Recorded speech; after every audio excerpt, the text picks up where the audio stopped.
Les damos la bienvenida a esta entrevista virtual del énfasis de periodismo de la Escuela de Ciencias de la Comunicación Colectiva de la Universidad de Costa Rica. Somos Ian Vargas y Sebastián Cobb, estudiantes del curso de Introducción al Periodismo 2024, y hoy conversaremos con el periodista y curador de cine, Fernando Chávez Espinal. Con su autorización, esta actividad está siendo grabada para eventualmente ser compartida en plataformas estudiantiles. Fernando Chávez se graduó en nuestra escuela en los énfasis de producción audiovisual y periodismo. Es máster en curaduría y programación de cine de la Birkbeck University of London. Ha sido editor y reportero en Nación.com. Entre 2022 y 2023 fue curador adjunto del Centro Regional de Documentación e Investigación en Artes del Museo de Artes y Diseño Contemporáneo de Costa Rica. También fue asistente de programa público en Lux Moving Image y ha escrito sobre cine en publicaciones como Nine Magazine, Itch, Crinégrafo y otras. Es coproductor de una emisión del programa Desayunos de Radio Universidad y desde el 2020 se desempeña como director artístico del Festival Internacional de Cine. Bueno, muchas Eh, gracias por brindarnos esta entrevista, Fernando. Muchas gracias a ustedes por el espacio para conversar sobre ese proyecto. ¿Por qué decidió combinar los énfasis de producción audiovisual y periodismo? Bueno, no lo decidí, fue lo que ocurrió. Yo entré a estudiar producción audiovisual, entré en el 2008, eh, motivado por un interés en explorar qué era el audiovisual, más que con una idea demasiado clara de qué quería hacer. Sabía que la carrera se prestaba mucho para mezclar dos énfasis. Yo me gradué de producción en el 2002, a ver, 2012, creo. Sí, 2012, tiene que ser. Em, pero para entonces yo ya estaba colaborando frecuentemente con medios en línea que había en aquel entonces y escribía por mi cuenta y también con La Nación, donde escribía en la parte de cultura y artes, en Áncora y en Viva, y después en Revista Dominical un poco sobre salud. Y para cuando, digamos, ya estaba graduándome de producción y ya había terminado la práctica profesional y todo el rollo para el 2013, eh, pues me contrataron en La Nación para cubrir artes tiempo completo.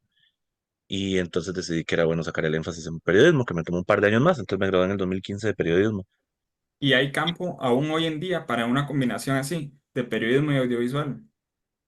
Cada vez más yo creo que se está haciendo realidad aquello de que cada estudiante de comunicación más o menos debe trazar la trayectoria profesional que desea e inevitable. A principios de siglo todavía había secciones y suplementos culturales en medios de prensa como Áncora en Nación y Blanco y Negro en Telenoticias. A partir de su experiencia, ¿cómo ha visto evolucionar tanto a las audiencias como la cobertura cultural en el país? Y si desplazaron los espectáculos de alguna manera a lo cultural. Hoy la cobertura cultural está reducida al mínimo, pero también va aparejado de una disminución en la actividad cultural, que empieza más o menos en el 2016-17 con la crisis económica que atraviesa el país y agravado drásticamente con la pandemia. Incluso hay sectores que yo creo que todavía se están recuperando. Pero eso va, por supuesto, a la par de un deterioro de la economía de los medios de comunicación por todos los cambios que introdujeron las plataformas y las redes sociales. Y con ello se fue reduciendo el espacio. Entonces queda muy poco espacio realmente en medios de comunicación para cubrir cultura y ciertamente no de la manera especializada que se hacía antes. Hoy cada publicación de cultura, y estoy siendo muy franco, se siente como un pequeño milagro y se siente como qué dicha que ocurrió, pero no veo que haya habido tampoco una compensación de parte de medios, comillas, y grandes comillas, alternativos. Eh, todo aquello que se suponía que lo iba a suplir, no ha ocurrido. Eh, y es curioso, de hecho, que en realidad mucha de la cobertura cultural que queda es en realidad en medios, comillas, enormes, tradicionales. Con eso no estoy minimizando el trabajo que hacen muchas plataformas independientes, pequeñas, etcétera, porque por supuesto que es muy valioso, pero es claro que la cobertura es distinta y eso está bien. No hay un TikTok sobre artes visuales. ¿Me explico?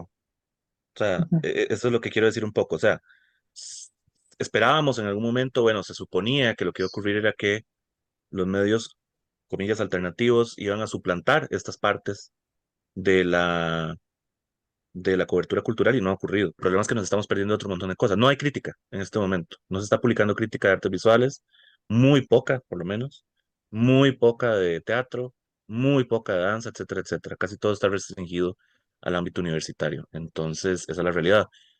Si fue, no fue, entonces yo no sé si yo diría que exactamente los espectáculos se comieron la parte cultural, porque los espectáculos siempre estuvieron ahí.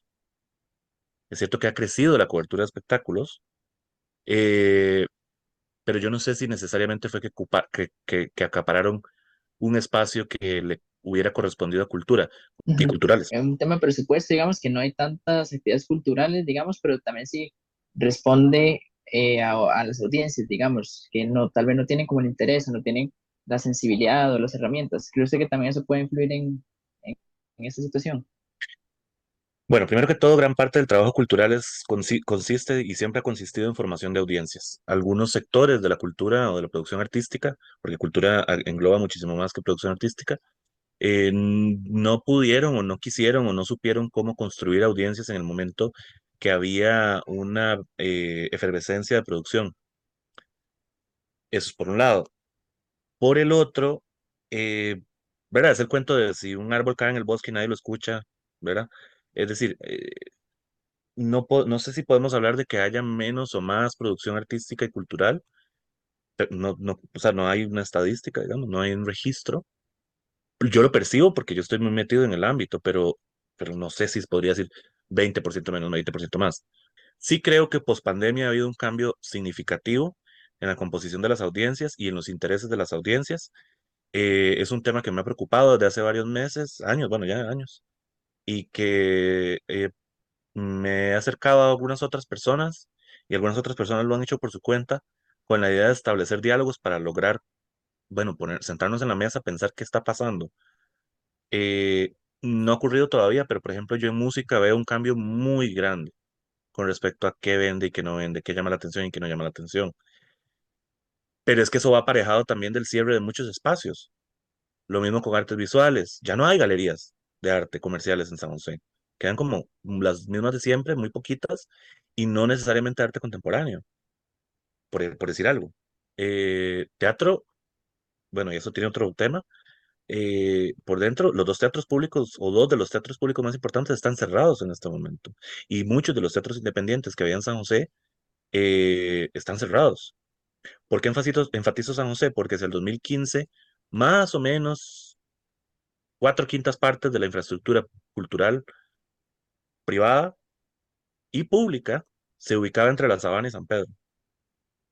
Se ha construido muchísimo en torno a las casas de la cultura, casas municipales de la cultura, centros cívicos por la paz, etcétera, pero no siempre las municipalidades o las instituciones a cargo tienen ni el presupuesto, ni el personal, ni otros recursos de otra índole para crear una programación constante y nutrida, ni mucho menos para entablar los procesos de formación de audiencias, que son costosos y lentos. Entonces, es una suma de factores que hace que haya cambiado la composición de las audiencias. Bueno, podemos cambiar de tema para hablar un poco sobre el Festival de Cine y tal vez nos podría explicar qué criterios técnicos se utilizan para seleccionar tanto la cantidad como los títulos que se exhibirán. Puede ser criterios geográficos, temáticos, el tamaño de la productora, el prestigio de los directores o de los actores. Bueno, bueno, es que aquí es donde entra el rollo que quería, que es muy importante que ustedes conozcan el contexto completo. Eh, ¿Saben de dónde viene el CEREFIC o por qué se creó? De la muestra de cine, empezó como la muestra de cine, ¿verdad? Ajá, pero es que es importante. La muestra de cine se realiza del 2000, perdón, de 1992 al 2010, ¿verdad? Ahora, cuando hablamos de muestra de cine, es que se mostraba todo. Yo fui a varias. Es que se mostraba todo. O sea, uno estaba ahí, sesiones maratónicas, donde eran todos los videos de música, documentales, productos institucionales, cortos de ficción, cortos documentales, de todo, todo. Eh, Porque claramente era otro momento de la producción audiovisual de Costa Rica. En todos los años, toda la década de los 90, solo hubo un largometraje de ficción en Centroamérica y fue en Guatemala, El Silencio de Neto. Nada más uno. Para el 2014 en Costa Rica se estrenaron, bueno, se estrenaron dentro y fuera del país de 11 a 14 largometrajes, según uno lo cuente. Entonces, claramente las condiciones cambiaron mucho. Entonces, llegó un punto en que la muestra, digamos, se hizo como insostenible. Era importante cambiar el programa para que se hiciera algo más definido, con más puntería de hacia dónde querían moverse. En aquel entonces se pensó entonces en crear un festival internacional, digamos que análogo a lo que fue el Festival Internacional de las Artes, FIA, que a su vez había emanado del Festival Internacional de Teatro, un poco con la misma lógica, pero eso fue en los 90s, 80s, los 90s. Eh, para el 2010 el FIA fue el FIA más grande, el del 2010, más grande de la historia, el más costoso. Em, entonces se planteó como un festival internacional. Las tres primeras ediciones del festival fueron dos ediciones de una cosa que se llamó Festival Internacional de Cine Paz con la Tierra, con la lógica de que iba a ser un festival internacional, donde también iba a haber una competencia nacional y todo el rollo, pero con cierto énfasis ecológico, apelando a la imagen de Costa Rica de aquel momento. Ujú. Y eso se realizó en dos ediciones, con bastante presupuesto. Ese gobierno fue relativamente generoso con la cultura en ese momento. Pero no fue un modelo que realmente tuviera una solidez conceptual tan grande. Luego se hizo Festival Internacional de San José, lo cual, digamos, fue como un intento, como que Paz con la Tierra no pegó, ¿verdad? Con su alfombra verde en vez de una alfombra roja y todo el rollo. Fue un modelo que no calaba, como que no conectaba realmente con lo que estaba ocurriendo en nuestra producción audiovisual en ese momento. Pero esas tres, ¿cómo se seleccionaban las pelis? Bueno, había una asesora internacional en ese momento que trabajó de cerca con mucha gente, incluido yo, en aquel momento, pero que ella era la que lo decidía. Y no estaba tan presente o tan clara la figura como de un director artístico. De hecho, no había director artístico, ni había equipo de programación propiamente dicho. Había, Disculpa, llamémosle Fernando. un comité seleccionado. Ah, Entonces, como que en este punto es que empieza a ver como los esbozos, digamos, de una curaduría. en cine sí. Ok. Si quieren profundizar sobre el concepto de curaduría en otras áreas, pues es otra cosa. Pero en cine sí, definitivamente hasta ese momento ya se empieza casi que a manifestar la necesidad de una curaduría. Ujú, Eh, ahora bien, no fue tan fácil convencer, digamos, en ese momento a las autoridades, pero se llegó a articular un modelo de producción en el cual para la edición del 2015, que es la primera que se llama CRFIC, ya había un director artístico, que en este caso fue Marcelo Quesada. Para entonces ya había fundado Pacifica Grey, la distribuidora de cine independiente. Y Marcelo le dio un enfoque y un tono muy definido desde el inicio. Yo estuve en el primer equipo de programación. Bueno, primero que todo, había un equipo de programación por primera vez, tres personas, más Marcelo. Y segundo, él lo enfocó de la siguiente manera. Si mal no recuerdo, no, creo que sí recuerdo bien. El primer eslogan del CRFIC fue Cine sin maquillaje. ¿Por qué? Porque era una reacción justamente a, a esos esfuerzos que había habido previos, los 3 años anteriores, de crear una especie de festival internacional, pero desde la visión del festival como un evento turístico, atractivo, y no necesariamente algo con un criterio predominantemente artístico. No estoy rebajando el valor que tuvieron esas intervenciones, sino que son cosas diferentes. Los festivales vienen en muchas formas, sabores, tamaños, colores, etcétera. Entonces fue un cambio de paradigma de festival, donde el énfasis, como cine sin maquillaje, estaba sí en mostrar una selección de cine internacional de altísima calidad, incluidos directores muy prominentes y directoras, con un criterio geográfico en el sentido de expandir la diversidad geográfica de la selección de películas, pero también con ánimo de ajustarse o entender la escala de la producción audiovisual y el cine de este país. Em, y así fue como nació esa idea de CRFIC. Entonces, hasta la fecha, esa idea de mantener un festival, digamos, acorde con nuestro tamaño, pero además con una orientación artística a la diversidad, a los derechos humanos, a diferentes escalas de producción que dialoguen con la nuestra, pero que también nos hablen de otras realidades, o sea, también hay superproducciones, digamos, o ha habido, eh, generen una noción más amplia del cine. El caso es que entonces el CRFIC se planteó con ese criterio. Después de Marcelo, que dirige las ediciones en 2015-2016, siguió Raciel del Toro, que dirigió 17, 19 y 20. En el 18 no hubo razones políticas. y en el 20 Raciel lo dirige, pero viene la pandemia, se hace virtual, renuncia a la directora del centro de cine, Raciel asume como director del centro de cine y en el 21 lo empiezo a dirigir yo. Obviamente 21 y 22 fueron ediciones de crisis, ediciones de COVID. En el 2023 hubo un desajuste administrativo, en parte por el cambio de gobierno, y esta es la primera edición normal desde el 2019. Hay criterios geográficos, sí, en el sentido de ampliar la diversidad de películas que se programan. Hay criterios temáticos, hay criterios estilísticos, hay criterios, eh, llamémosle políticos, por decirlo de alguna manera, y un interés muy grande, sobre todo a partir del 2017, 18, más o menos, de centroamericanizar el festival y que se convirtiera realmente en una vitrina para el cine centroamericano y se entendiera como una de las principales plataformas del cine centroamericano. Post pandemia, el panorama se ha redibujado un poco, pero el CRFIC ha mantenido como ese enfoque.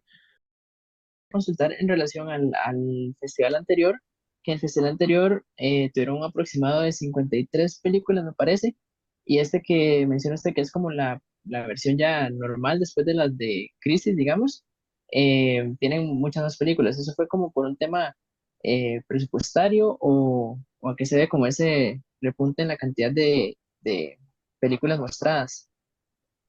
Digamos que en comparación con el festival de octubre del año pasado, tiene que ver el simple hecho, el festival estaba todo listo para junio, todo. Eh, por el alza enorme en el tipo de cambio, yo no sé si ustedes recuerdan que llegó a ser altísimo, 690, una cosa así. eh, y entendiendo que las pelis se pagan en dólares, yo tuve que dejar ir varias pelis, digamos, como programador, que ya estaban aseguradas, pero que el tipo de cambio era tan volátil que de una semana a otra me quedaba con $1,000 menos, digamos, en colones. Eh, Eso por un lado. Y por el otro, obviamente, al pasar de junio a octubre, y eso es un entramado que la gente no conoce de los festivales, no sabe que son complejos de esa manera, es que yo no simplemente puedo decirle a una persona, vamos a tener su peli en junio. Ay, pero ahora resulta que ya no, ahora es en octubre. No funciona así.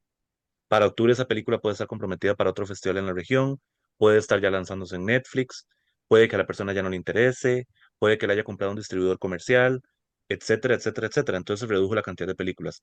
Dicho lo anterior, por lo menos en mis ediciones nunca he programado de, de cara a una cantidad de películas. Ah, bueno, y además de junio a octubre pasó de 10 días a 7 días. Eh, Retomando lo que acabo de decir, yo nunca he programado pensando en cantidad de películas, ni cortos ni largos, sino más bien en cantidad de funciones y en cantidad de días. También nos gustaría saber, bueno, en el caso del CERFIC, ese tema de las contrataciones, ¿quién exactamente le contrata a ustedes? Digamos, ¿se concursa una licitación para un fondo, para el ministerio o No, no, para un fondo no. El festival es todo producido por el Centro de Cine, por presupuesto ordinario. Parte de ese presupuesto ordinario sale con una contratación pública, la cual gané en un concurso público. qué exactamente le corresponde hacer como contratista? Coordinar la programación del festival, coordinar con la conceptualización artística, ayudar en la coordinación de todos los equipos en conjunto con la producción general y las labores usuales de atender un evento artístico.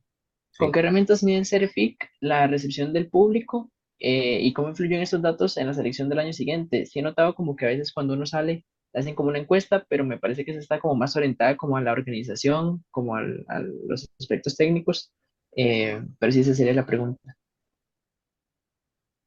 Bueno, primero que todo se contrata un servicio de medición de públicos que efectivamente realiza las encuestas y que hace los conteos. Em, Eso es lo primero. Obviamente uno presta atención a redes sociales y lógicamente, al final estamos en un país muy pequeño, pasa por básicamente preguntar personalmente a gente que uno conoce. Lo principal, por supuesto, la medición de audiencias. Que si influye o no en la programación, vamos a ver. Alguien podría creer que influiría de manera directa, pero no es necesariamente así. Em, es decir, s- si por ejemplo notamos que tenemos estoy poniendo casos hipotéticos, tendría que irme a casos muy específicos, pero si notásemos una audiencia bajísima de niños y niñas, y es un objetivo que nos interesa, que sí, pues habría que compensar desde ese punto de vista. Pero por otro lado es que el festival también tiene el objetivo de formación de audiencias, Ujú, de educación también. Entonces, digo, esa es la labor de la curaduría. O sea, balancear las necesidades, intereses, curiosidades de la audiencia con también una propuesta artística, que puede ser desafiante. ¿Cómo describiría usted la importancia política del festival? Tiene tres patas. La formación de audiencias, que por razones que ya les dije es muy importante.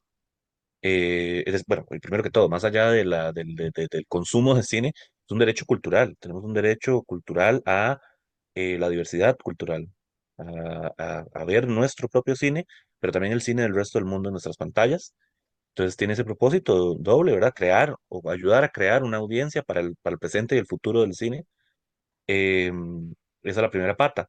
La segunda es formación profesional, que tiene que ver con los talleres que se imparten durante el festival, que son en campos especializados para los cuales no necesariamente hay una contraparte o una versión en las universidades públicas y privadas del país. Y se traen profesionales de muy alto nivel, tanto para talleres virtuales como presenciales, que ayudan a tener una formación especializada en esos campos, que son muy específicos del quehacer cinematográfico. Además de las charlas y foros y mesas redondas, etcétera, que hay con los cineastas.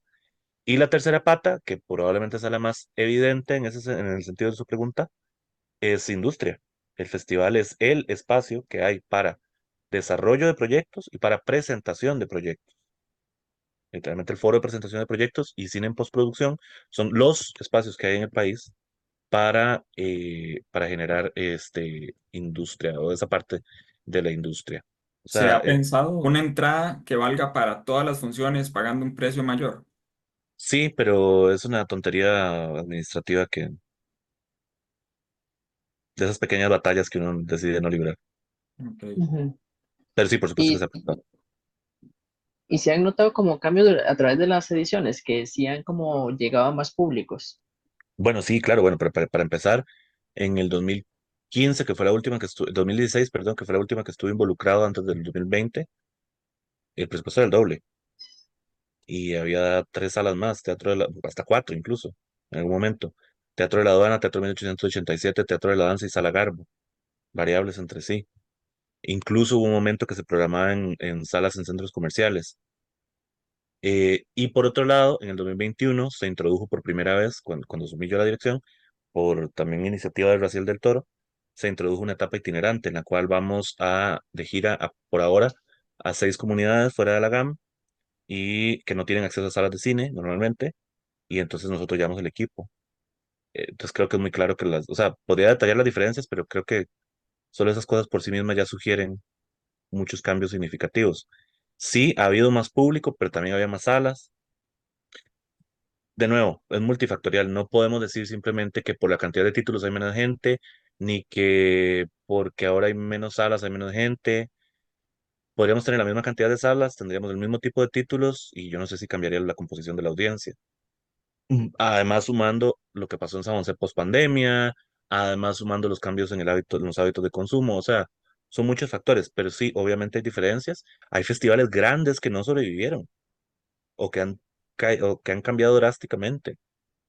eh, en, Como en, En México, leí hace poco. bueno, por ejemplo, México, pero además México con su gobierno que eliminó el financiamiento a festivales de cine. Argentina lo acaba de cortar de raíz. El Inca. Eh, sí, bueno, y el Inca. El Festival de Edimburgo, que era el más antiguo continuo del mundo, 72 ediciones continuas, el año pasado se suspendió y este año revivió muy diferente, etcétera, etcétera, etcétera. Berlín yo creo que va a cambiar mucho. Toronto también. Hot Dogs se desarmó todo el equipo este año. O sea, todo está cambiando. Entonces, todas esas cosas hay que tomarlas en cuenta antes de pensar en un solo factor que pueda determinar los cambios en un festival como el CRFIC. Además, sujeto a cambios políticos internos y prioridades Ujú. diferentes de los dos gobiernos de los tres gobiernos en los que ha existido. Y ahí va, bueno, ya que estamos escuchándome en la U, en Costa Rica nadie estudia los festivales de cine, ni los de artes. No hay. artículos académicos sobre esto. No hay investigación de festivales. Festival Studies es todo un campo de estudio, no solo de cine. Y Film Festival Studies es otro más. Y estudios de curaduría de cine es otro más. ¿Cómo miden la evaluación del desempeño del festival? ¿Por la cantidad de asistentes, el dinero recaudado? El dinero es irrelevante porque por una decisión del gobierno de Guillermo Solís o de Carlos Alvarado, no me acuerdo en este momento, todo el dinero recaudado va para Caja Única del Estado. Yo Mm, estoy en desacuerdo, pero bueno, ya fue. Es decir, que yo no me dejo la plata. Si yo me la dejara, lo reinvertiría en la etapa itinerante, que es la que más carencias tiene. ujú, Eh, entonces, más que todo, la medición tiene que ver con la cantidad de público.